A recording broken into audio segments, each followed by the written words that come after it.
This is Where We Live from Connecticut Public Radio. I'm Catherine Shen. Since purchasing Twitter, Elon Musk has drastically scaled back on the site's content moderation and staff. As of this week, Elon Musk has told the remaining employees at Twitter that they will need to be extremely hardcore or leave the company. Today, we hear from Amanda J Crawford, assistant professor of journalism at the University of Connecticut, about the real consequences of misinformation on the platform. But first, we hear from a former Twitter employee, Melissa Ingalls, who was recently laid off. We hear about their experience working at the company as a data scientist. We want to hear from you. Are you still using Twitter? What has your experience been like on the platform?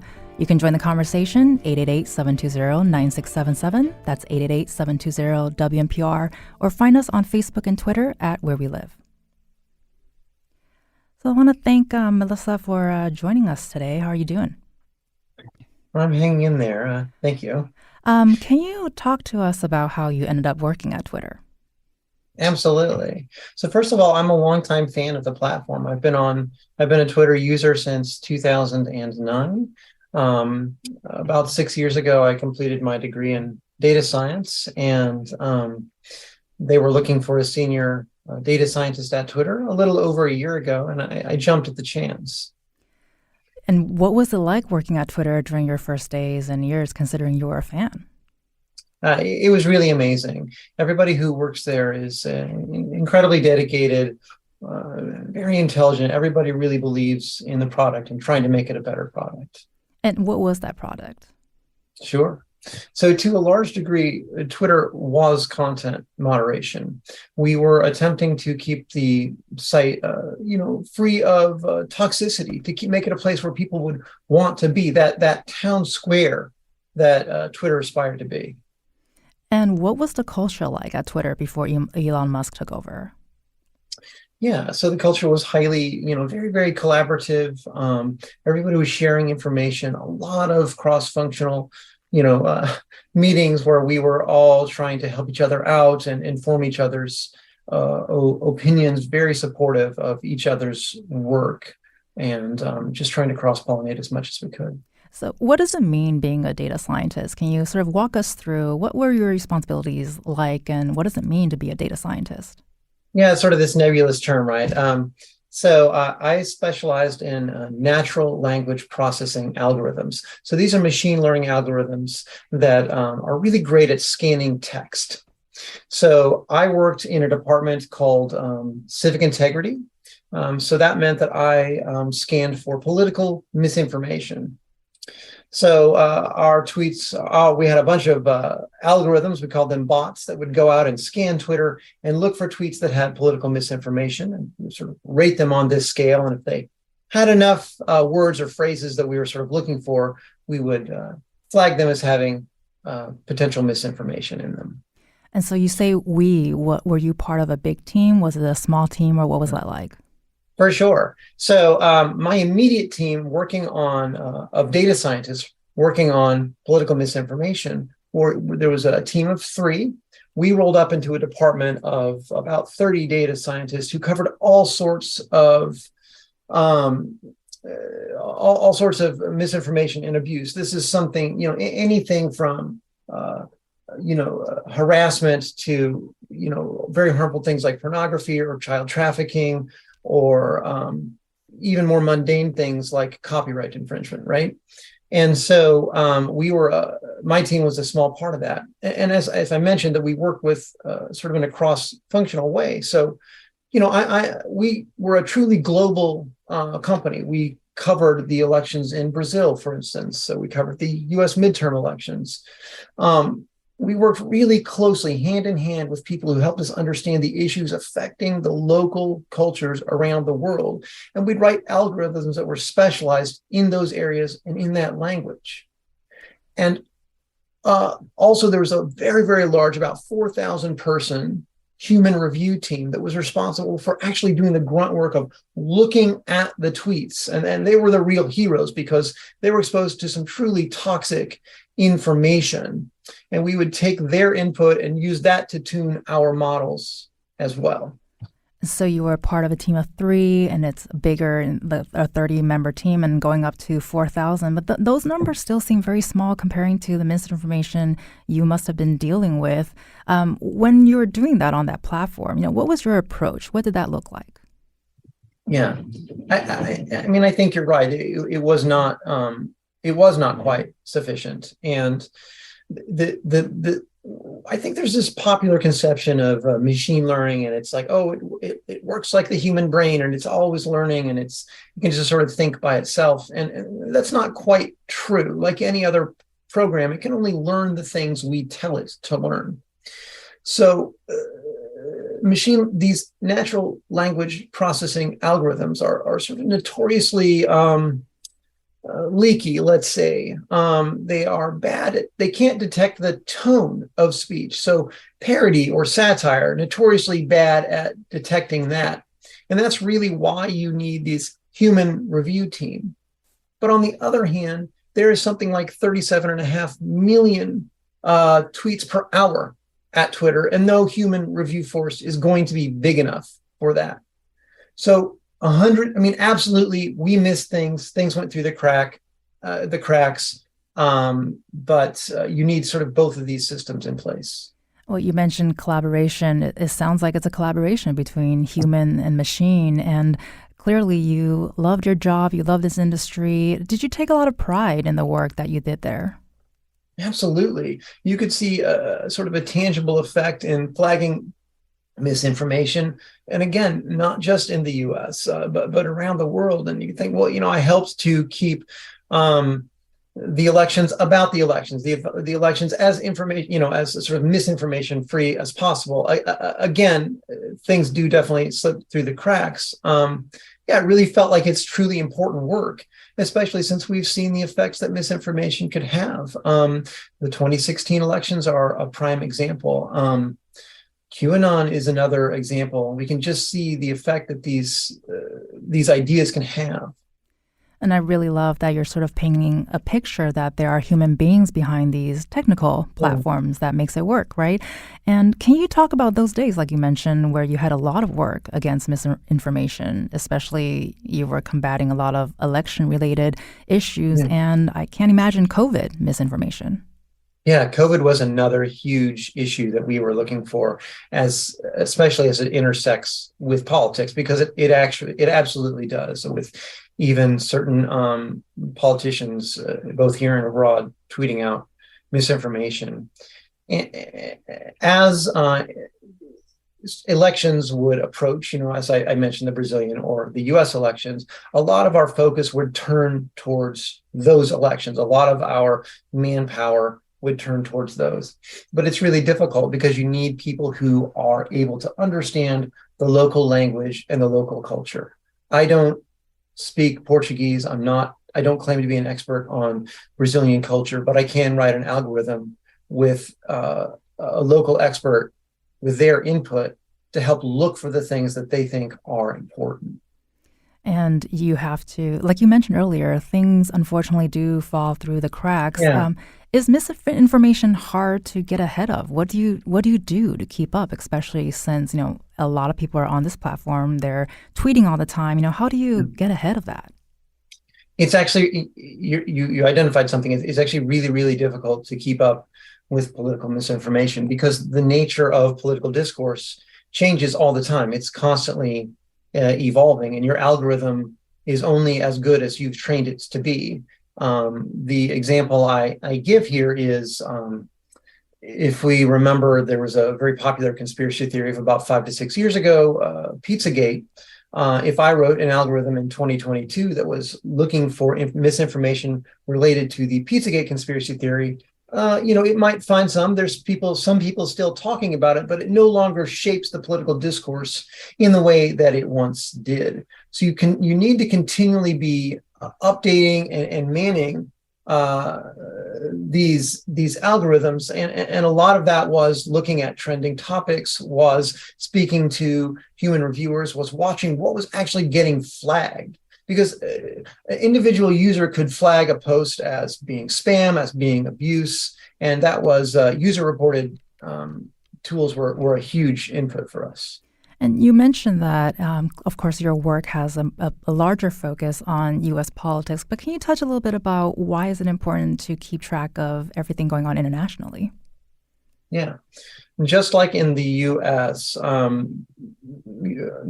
there's lots of misinformation. So, we know in the recent Brazilian election, just for instance, I mentioned it because it's something we worked on.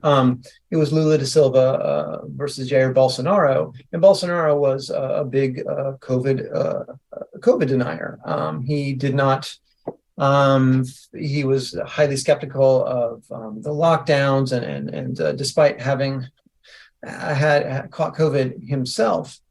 And it was truly this, it's just truly this cat and mouse game of just trying to keep up with everything. I know just recently there was a missile that had, speaking of the war in Ukraine, there was a lot of misinformation related to that. There was a missile which fell into Poland, and initially it was thought to have been Russian, and many, many figures, including Justin Trudeau, the PM of Canada, tweeted about this. And World War III was the topic, one of the trending topics on Twitter. And we needed to be a very light and reactive force to deal with that kind of thing. We're talking about the future of Twitter today with former Twitter employee Melissa Engel. Are you still on Twitter? You can join the conversation, 888-720-9677. That's 888-720-WNPR, or find us on Facebook and Twitter at Where We Live. Melissa, when you first heard that Elon Musk was buying Twitter, what was going through your mind? I can just say that for myself and my team, just extremely distressed. Mr. Musk had a history of inflammatory comments, and specifically related to my field, content moderation. He was extremely disparaging about the work that the content moderation team was doing. And, speaking as someone who works in the field, his opinions really lacked nuance or subtlety. They just betrayed a lack of a deep understanding of the topic, and so it really felt like we had a target on our backs. And tell us more about his understanding of content moderation, how he wanted to run the platform. You mentioned it's sort of like a town square. He said something similar as referring to Twitter as a global town square. So what are your thoughts about that? Yeah, and then that's Twitter at its ideal. And I really am I still am on the platform. I really do love Twitter. And I think at its best, that's what it can be. And it can really be this empathy machine at its best. It can teach you about different cultures and ideas and perspectives you would not encounter elsewhere. And his idea of content moderation is he wants to have this sort of free speech platform to as much of an extent possible. But if you look across the social media landscape, that's not a realistic goal. If you look at platforms that have very, very little content moderation, such as Gab, you see that they quickly become incredibly toxic. In 2019, Reddit, a platform with a history or a reputation of having a lot of toxicity, made the decision to institute major content moderation policies and kicked off a lot of subreddits such as R the Donald and some left-leaning subreddits as well that were propagating misinformation. And you need to have that content moderation, or people don't want to be on a site filled with abuse and hate and racism and misinformation. And advertisers don't want to have their brand associated with that. And so I kind of want to talk about content moderation a bit and misinformation. I feel like these are phrases that didn't really come into the quote quote regular world until fairly recently. What are your perspectives on that, especially since you're immersed in the tech industry? Yeah, you're absolutely right. Content moderation is a relatively new term. We are all learning. This is something we learn painfully that we need on social media platforms. Twitter was unfortunately something of a late adopter before about 2019 or so, we certainly did have some content moderation, but it was not specialized to the degree that it was today. And these are things that we didn't just come up with. These are things that we learned through hard fought knowledge of seeing misinformation spread on the platform, and the platform really being used to weaponize that. And you mentioned advertising and investment. So it sounds like content moderation is some sort of business. It absolutely is. In fact, it's been said that the business of Twitter was content moderation. It was keeping the platform free of toxicity so that it could be a positive place for users, and a place where a place where advertisers would feel free to spend. That's how Twitter makes its money, is through ad sales. And, you're coming from a perspective of working in the tech industry, but are there things that users can be more aware of in terms of content moderation?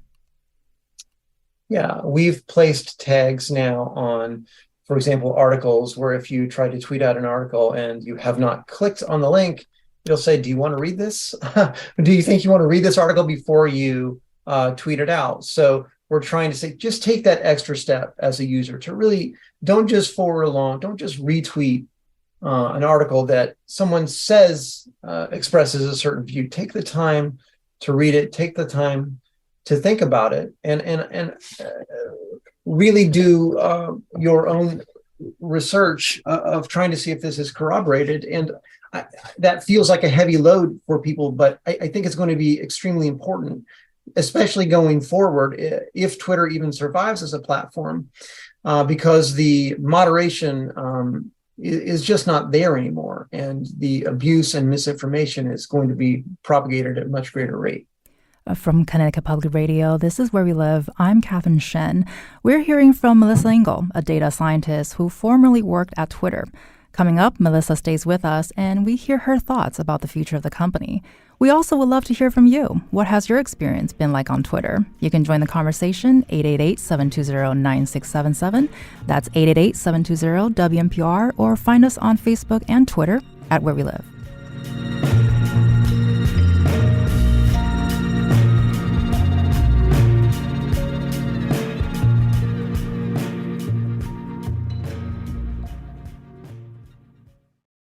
This is Where We Live from Connecticut Public Radio. I'm Catherine Shen. We're hearing from Melissa Engel, a data scientist who formerly worked at Twitter, and she was just laid off last week. You can also join the conversation, 888-720-9677. That's 888-720-WNPR, or find us on Facebook and Twitter at Where We Live. Melissa, you mentioned in the previous segment that you loved your job, you loved the industry. Did you want to stay with the company?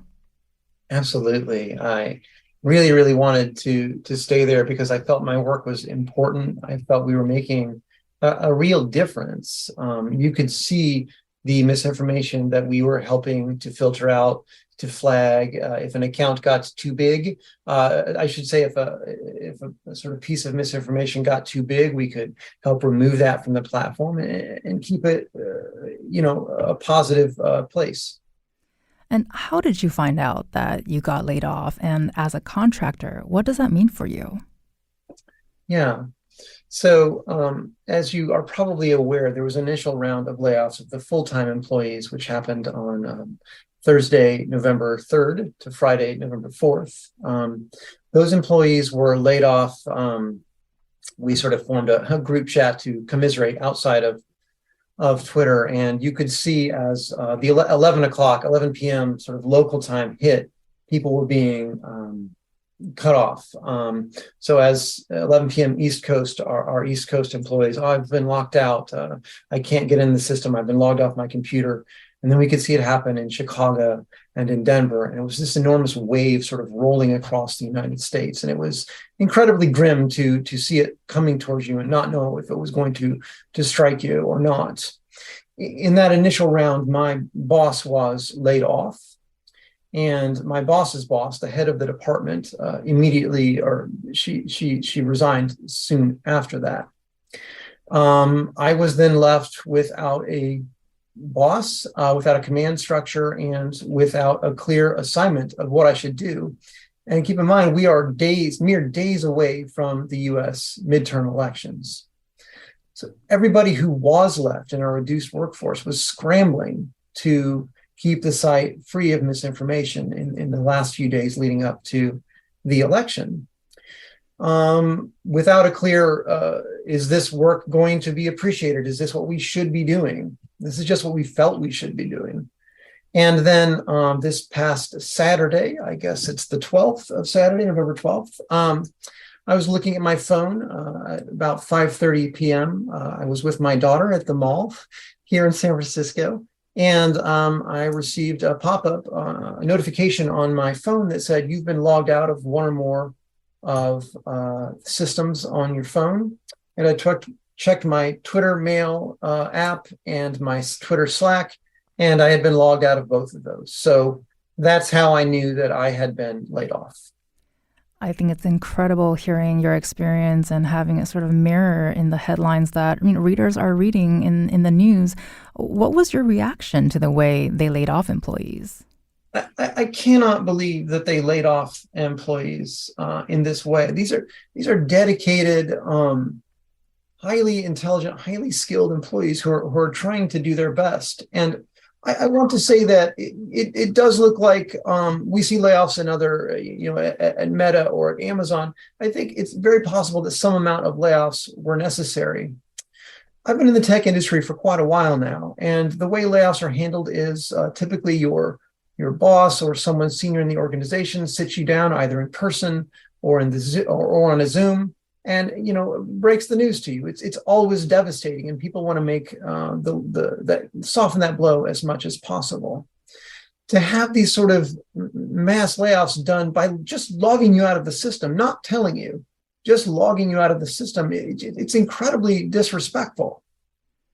And yeah. I was going to continue your thought. No, I can't believe that after the initial round of layoffs, and it resulted in such negative press, and everybody sort of pointed out how horrible it was, that was exactly, they didn't learn anything. It's exactly how the next round of layoffs with the contractors was handled. And you mentioned contractors. You yourself are a contractor. Are you eligible for severance or any kind of benefits? Unfortunately not. And that's really, it's going to be really tough. I have two children. I live in San Francisco. It's one of the most expensive cities in the world. And also, Christmas is coming up in a little over about 5 or 6 weeks. It's coming up. And, as a parent, you want to be able to provide for your children. And, the full-time employees got paid through the end of November, and then were promised 2 months of severance after that, as they should be, as they absolutely should be, to honor, to their contributions. I'm not getting that. I have nothing. So it's extremely, I'm sort of kind of in a precarious situation. You have shared your experience about being fired. Why did you decide to go public about your experience, and what has that response been like for you? Yeah. So initially I tweeted out that I had been laid off without warning, just being logged out of the system. And this got picked up. It got a lot of likes and retweets. And I've been contacted by a number of journalists who are interested in the platform as well. But I've also been subject to abuse. I've never seen this level of abuse. If I can say I'm a trans woman, it's certainly not relevant to my work. I just show up every day and do my job. But people went back through my Twitter feed and found photos of me and commented extremely disgusting and disparaging things. A meme was created with my face, mocking my appearance. Had about 36,000 likes, with people saying the worst things. I've been called mentally ill, told my children should be removed, been called a man, said I had a beard. It's just been really, it's tough to deal with on a human level. Just 2 days ago, someone DM'd me threatening to shoot me, and that's just probably just someone who's not serious, but it's extremely distressing to find. And I've also been doxxed with people finding my personal information on the internet. I am so sorry that that's been your experience. And I'm sure you sharing your experience with Twitter has been enlightening to those who are following the story as it continues to unfold. What are your biggest concerns in regards to the future of Twitter? Yeah. With the the large number of data scientists who've been laid off, and the human workforce, which has almost entirely been laid off, there's no one left anymore there's very few people left to sort of guard the system. We've already seen reports of abuse rise. Before I left, a colleague of mine showed me that abuse complaints had increased 50% day over day since Musk's purchase. And a recent study by Tufts University essentially confirmed the same. I want to explain a little bit that, as the algorithms are no longer being updated, as the nature of political discourse changes, the algorithms, there's not enough people around to sort of update them and keep them fresh. And with the entire human workforce gone, we are definitely going to see rises in abuse, rises in political misinformation across the board. It's really distressing to think about. And joining us now to talk about misinformation on the app is Amanda J Crawford. She's an assistant professor of journalism at the University of Connecticut, teaching media law. Thanks for joining us, Amanda. Thank you for having me. You just heard what Melissa said. Can you talk about the real consequences of misinformation and having this sort of Wild West platform out there? Why is it that it won't work? Look, we have a long history of seeing the impact of misinformation on social media, from the harassment of crime victims to, staging the January 6th insurrection. We can't pretend that our experience with social media allows us to believe that it doesn't have a direct impact on the real world. It does. We know this. The people running Twitter know this. That's why they employed people like Melissa, right, to take care of this. Misinformation can have a disastrous impact in countries around the world, and even here in our political system. And we've seen that impact. So, it just has such a widespread, from the level of individual harassment that Melissa detailed that she's experiencing, up through, things that can lead to political violence in countries around the world. So it has a big impact. Can you bring out an example of what that impact may look like? Well, I mean, we saw the insurrection at January 6, 2021 at the U.S. Capitol, right? I mean, there's a lot of evidence that, people obviously the whole insurrection was fueled by misinformation, by a lie about the election, by belief in the absurd tenets of QAnon, these kind of anti-government beliefs. And so it can have a direct impact in, an attempt to overthrow country leadership. And that's what we saw. So, we've seen this now. We have this history of more than a decade, and Elon Musk takes over Twitter as if he hasn't been paying attention and doesn't know what the issues are, right? And can you talk about sort of recent events? You mentioned Elon Musk getting this company, and it seems like a lot of things have been changing since then. Yeah, I think that we saw really right away the direction of, what his belief system was about Twitter and whether misinformation was a problem. Right away, we around the time that he took over was the attack on Paul Pelosi, Speaker Nancy Pelosi's husband. That attack was fueled by misinformation. It was fueled by, right-wing conspiracy theories that led to the attack. And then we see a whole bunch of right-wing conspiracy theories then, circulating to explain away the attack and pretend like it didn't really happen, or that somehow the victim was at fault. And immediately, Elon Musk, the new owner of Twitter, tweets out a fake news article from a known fake news site spreading that conspiracy theory. So I think that was a real indication of where he comes down on this debate about whether misinformation is a problem. he seems to think that the bad information, that misinformation, that these dangerous conspiracy theories that we have seen lead to violence, that those are some kind of protected free speech that his platform, this public square, should allow. And that's a sort of like a scary, perspective after the history of the last decade. We also saw right away that he went after the verification system at Twitter.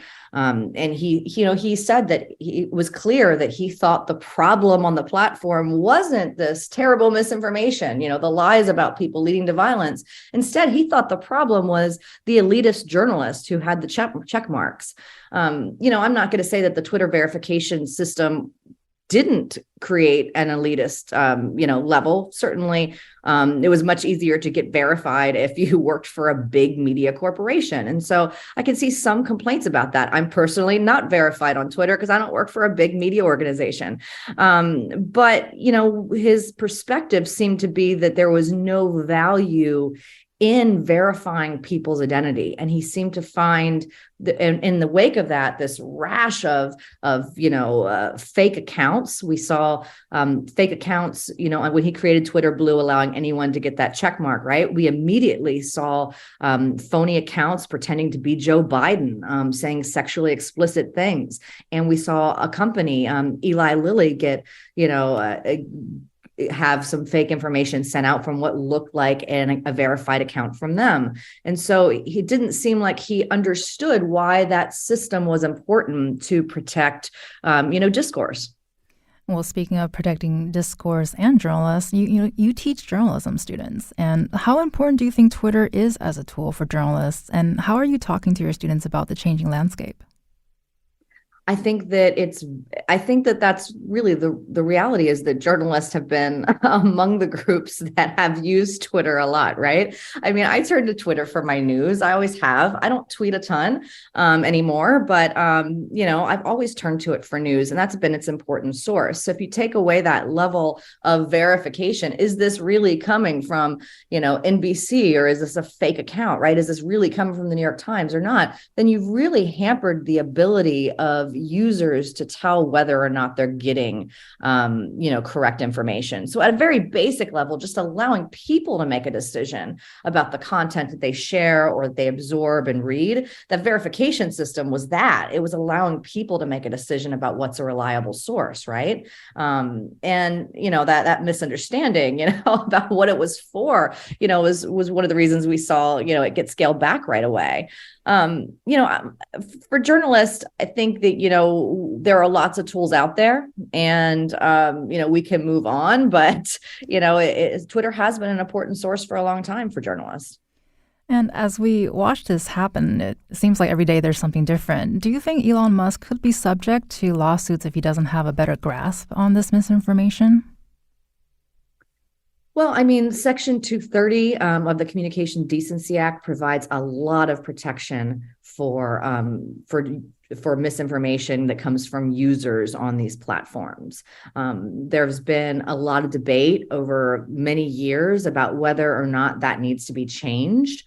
And certainly seeing what's happening with Twitter, maybe that brings that conversation back up. But I don't see a lot of ability to, there may be labor issues that Musk can be sued over, or other things, in that realm. But as far as suing over the misinformation on the platform, there doesn't seem to be a lot of legal ability with those kind of protections.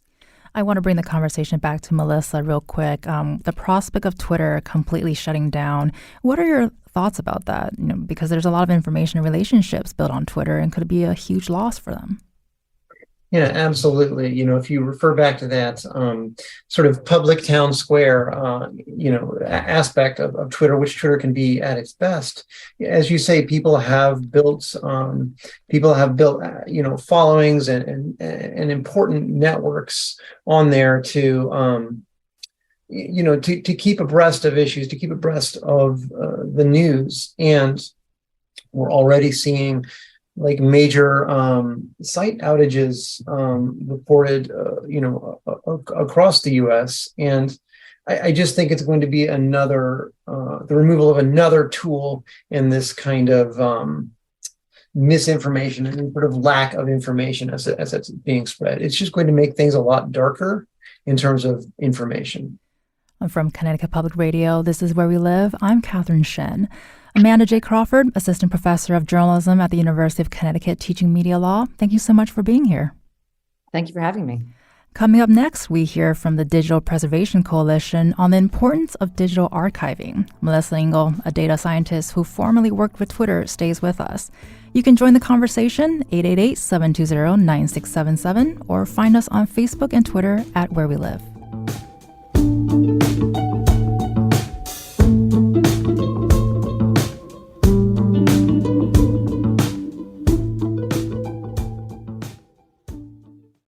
This is Where We Live from Connecticut Public Radio. I'm Catherine Shen.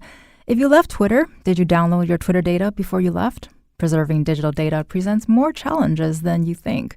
Our next guest is Head of Workforce Development at the Digital Preservation Coalition, Sharon McMeekin. Welcome to Where We Live. Thanks for having me today. It's been great to join you.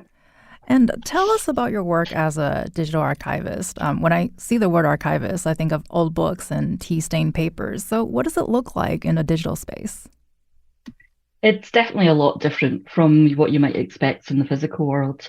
So if you have a library book on a shelf or a document in a storage box, we have a certain expectation that if we go back to it in, say, 10 years' time, barring any kind of disasters like theft, flood or fire, we've got a reasonably good expectation that that book, that document, it's still going to be there. It's still going to be usable. And as long as we speak the language that it's written in, we're still going to be able to understand it.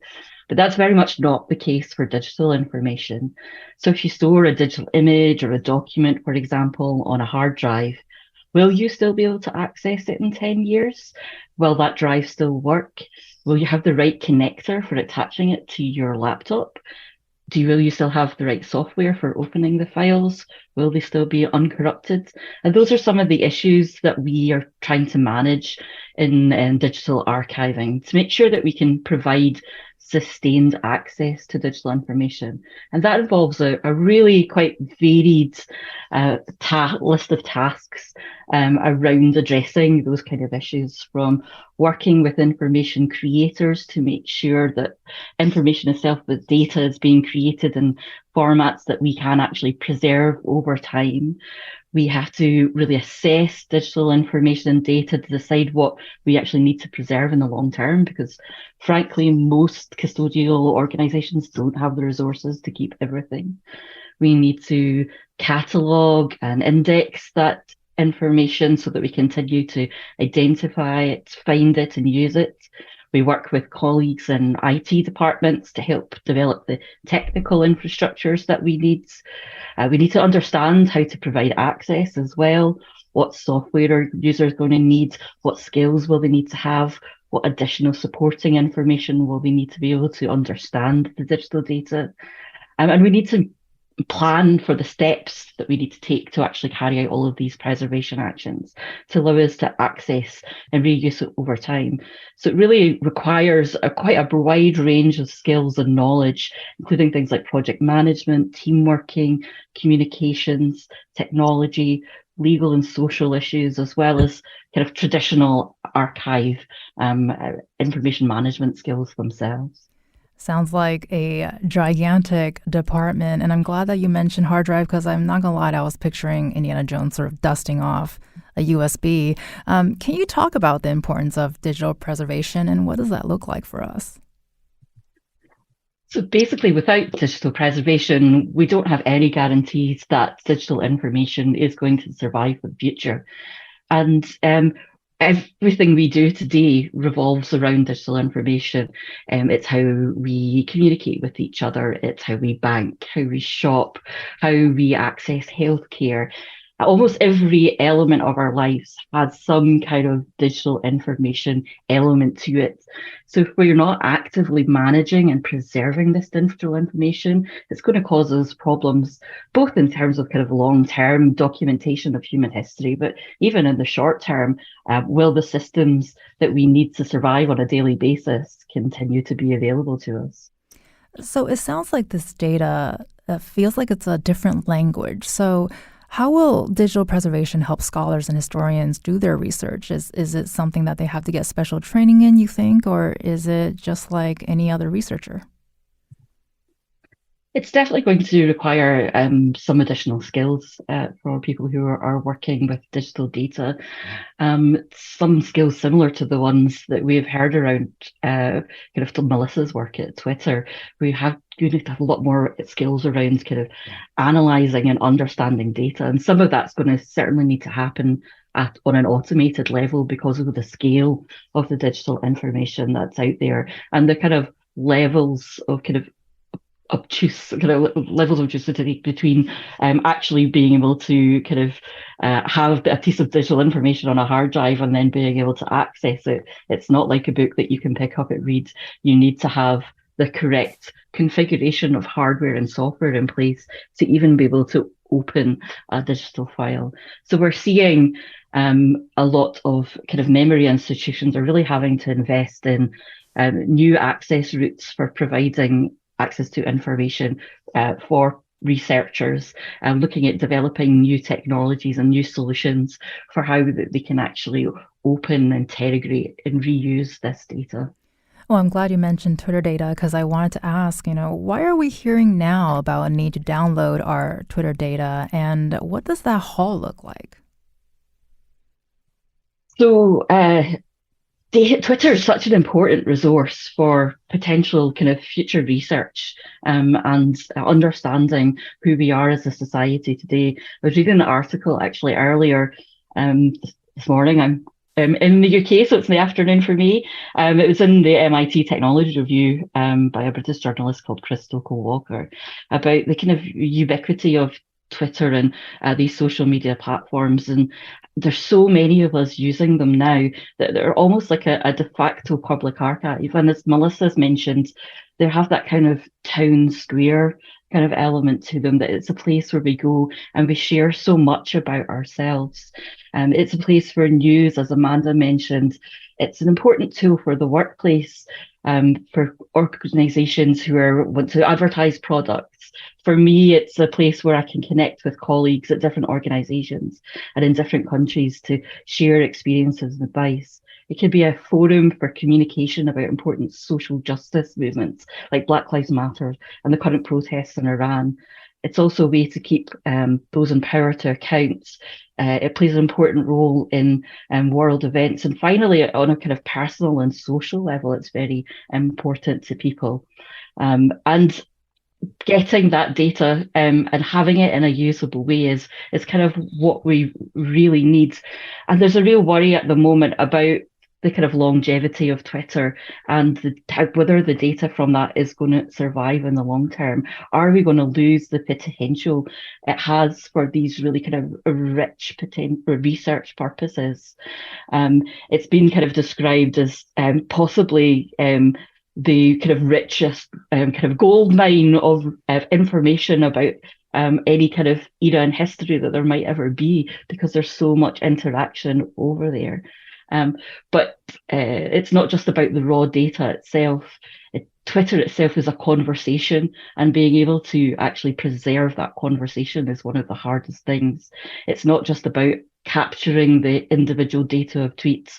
It's the context of the replies and the retweets, about who followed who, how many likes a post received, and plus issues around things like link shortening services like Bitly, where a tweet might have a shortened link to external content, but if that link shortening service is no longer available, then are we going to be able to get out there to that kind of additional content? And it's going to take a lot of computing power as well, and the right infrastructure to be able to maintain those connections in that context, which exists at a social media itself, for example, Twitter. But once you take the data away and it's divorced from those systems, it's hard to maintain that context and those connections. And does anybody really have the time, the skills, the money to create such massive technological infrastructures? One of the kind of key case studies from digital preservation is around the gift of tweets that Twitter made to the Library of Congress in 2010. It was a real kind of landmark agreement of collaboration between Twitter as a commercial company and a memory institution like the Library of Congress. But unfortunately, it didn't come along with the funding required to actually support the work that was needed to preserve and provide access to that data. There's only a small team at the Library of Congress working on this, as well as numerous other digital preservation and web archiving projects under their remit. So there's been little chance of actually ever being able to provide meaningful access to this data because they don't have the budget, the time and the skills required to actually index it in a way that researchers will ever be able to access. So that data's there now they've had that data for 12 years and it continues to not be accessible. And in fact, the Library of Congress has changed its collecting policies around Twitter data to go for a more selective approach because really that feels all it can really manage in the long term. And Melissa, we have a couple minutes left, so I wanted to give you some space to share if you have any next steps planned, recognizing that this has all happened so quickly for you. Yeah, thank you. It's been extremely disorienting, to say the least. I'm trying to apply for jobs as fast as possible. It's in a down economy, of course. I will say that a lot of the former Twitter employees, known as tweeps, have been incredibly supportive. We're all out there trying to help each other out. My boss gave me a job recommendation and recommended me to someone who's doing some hiring. And it's been very, very helpful and heartening to see everybody try to help each other out. Melissa Engel is a data scientist who formerly worked at Twitter. Thank you so much for telling us your story. We appreciate your time and generosity. Thank you. Best of luck to you. And Sharon McMeekin is the head of workforce development at Digital Preservation Coalition. Thank you so much for joining us. Thank you for having me. I'm Catherine Shen. Today's show was produced by Tess Terrible. Our technical producer is Jane Amatruda. Download Where We Live anytime on your favorite podcast app. Thanks so much for listening and have a great weekend.